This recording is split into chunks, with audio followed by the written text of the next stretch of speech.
Bonjour et bienvenue dans ce troisième didacticiel Complex Software, cette fois-ci dédié aux layers de Multimedia Fusion 2. Les layers, c'est quoi? C'est tout simplement des calques, la fameuse nouveauté de Multimedia Fusion 2 et de Multimedia Fusion 2 Developer. Donc nous allons commencer tout de suite en affichant la bibliothèque. Donc pour cela, nous allons dans View, Toolbar, Librairie Window, accessible par CTRL-R. Voilà, donc moi je me rends dans Local Librairie et dans mes librairies personnelles qui ne sont pas très nombreuses et dans la fameuse librairie réservée pour ce didacticiel. Donc il suffit de double-cliquer dessus. Nous nous chargeons maintenant de placer les différentes parties. Donc le ciel, voilà. Nous plaçons ensuite le décor, donc background. Nous plaçons ensuite le sol, ground. Hop, j'arrange tout ça. Et enfin, je place le premier plan, foreground. Voilà. Donc ceci est un petit décor, je vous laisse dessiner comme vous le souhaitez votre décor. Le principe est d'avoir un ciel qui scrollera de manière lente, d'avoir un décor qui scrollera lui aussi de manière lente mais légèrement plus rapide que le ciel, et le sol qui scrollera de manière normale à la vitesse du joueur, et le premier plan qui lui scrollera à une vitesse plus rapide. Donc comme ça donnera un effet de profondeur, comme on le constate très souvent dans les jeux sur console notamment. Maintenant il suffit de placer le vaisseau, voilà. Donc maintenant il faut redimensionner notre scène à la dimension de notre ciel, c'est-à-dire à la dimension en fait du rectangle de notre jeu. Donc pour cela, il suffit d'aller dans les propriétés de la scène, donc en sélectionnant Frame 1 ici, puis de redimensionner. Donc en l'occurrence, les dimensions de la scène ici, c'est 512 par 160. Voilà.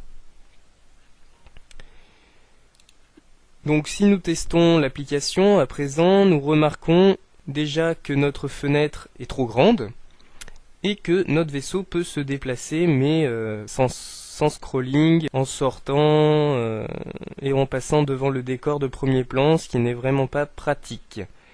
Donc pour cela, nous allons dans les propriétés de l'application afin de régler déjà le problème de taille de fenêtre. Dans Window, et nous allons mettre une taille identique en X et légèrement plus grande en Y, donc 512 par 256, ça fait un bon compromis. Et nous mettons maintenant une couleur noire pour avoir des bandes en haut et en bas, c'est plus la classe. Voilà. Donc déjà, notre jeu ressemble un peu plus à quelque chose. Nous allons rendre notre jeu encore plus commun, c'est-à-dire sans redimensionnement et sans menu en haut. Donc pour rendre la tête de notre application, ou plutôt de notre jeu, un peu plus convivial, nous nous rendons dans les propriétés de l'application, dans l'onglet Window, et nous décochons Menu Bar et Menu Displayed on Boot Up. Donc Menu Bar, c'est le menu que nous avions par défaut, et Menu Displayed on Boot Up, c'est pour dire que le menu est affiché lors du démarrage de l'application, ce qui ne nous intéresse pas. Ensuite, pour empêcher que l'application soit redimensionnable, nous cochons No Fig Frame, qui veut dire en fait pas de bordure de la fenêtre pour redimensionner. Et afin d'éviter que l'application ou le jeu soit maximisé, mis en plein écran, nous cochons No Maximise Box.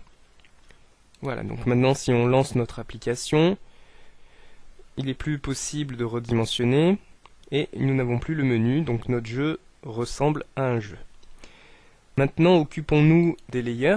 Donc pour cela, il suffit de faire clic droit sur une barre et d'afficher les layers. Nous fermons la librairie toolbar pour gagner un peu de place. Et donc, nous constatons que nous avons actuellement un seul layer, donc un seul calque. Le principe pour faire du scrolling parallaxe et d'ajouter autant de calques qu'il y a de profondeur. Donc pour cela, nous allons considérer que notre premier calque sera réservé au ciel, notre deuxième calque sera réservé au décor de fond, donc ici les canyons, notre troisième calque sera réservé à notre sol et à notre héros, et notre quatrième calque sera réservé au premier plan. Donc nous allons renommer en conséquence. Donc notre premier calque, comme je l'ai dit, c'est notre ciel, donc sky, entrée. Notre deuxième calque, c'est le décor, donc background, entrée. Notre troisième calque, c'est notre sol, donc ground. Et notre quatrième calque, c'est le premier plan, donc foreground. Voilà. Maintenant, pour placer tous ces éléments, c'est très simple. Il suffit de faire du glisser-déposer de chaque élément dans les calques directement, afin que Multimedia Fusion sache dans quel calque vous voulez placer vos éléments. Donc je déplace foreground dans le foreground et je verrouille ce calque afin de ne plus pouvoir sélectionner le foreground. Maintenant je laisse cliquer sur ground et je le déplace dans ground. Et je le verrouille afin de ne plus pouvoir le sélectionner. Et enfin je déplace le background dans le calque réservé à background et je le verrouille aussi. Et je verrouille le ciel en même temps et je déverrouille le ground.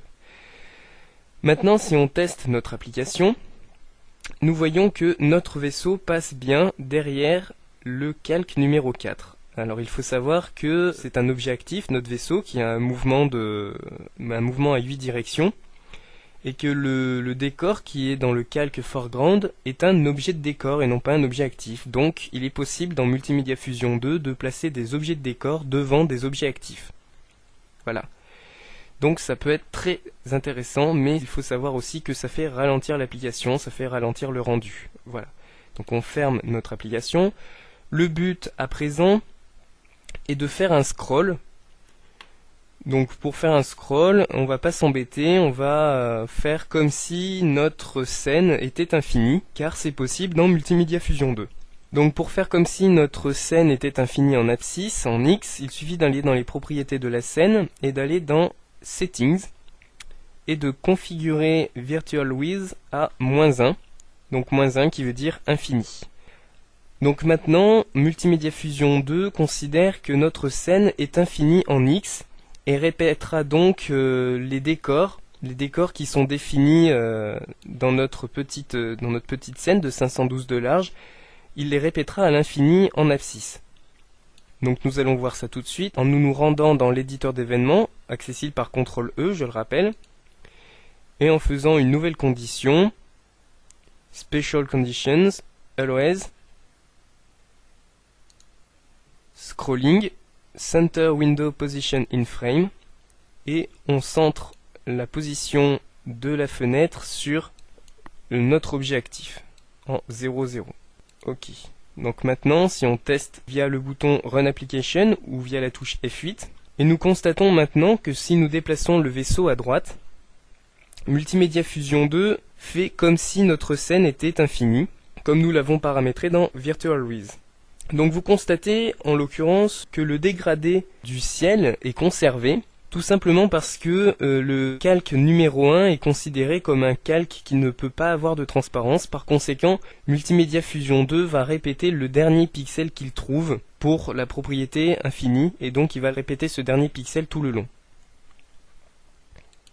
Donc maintenant, pour rendre notre jeu un peu plus réaliste et donner un effet de profondeur, il suffit de se rendre dans le Frame Editor, accessible par CTRL-M, et d'aller dans les propriétés des calques, donc dans les propriétés de Sky, de changer le X coefficient en 0,1, car le ciel se déplacera 10 fois moins vite que le plan du vaisseau.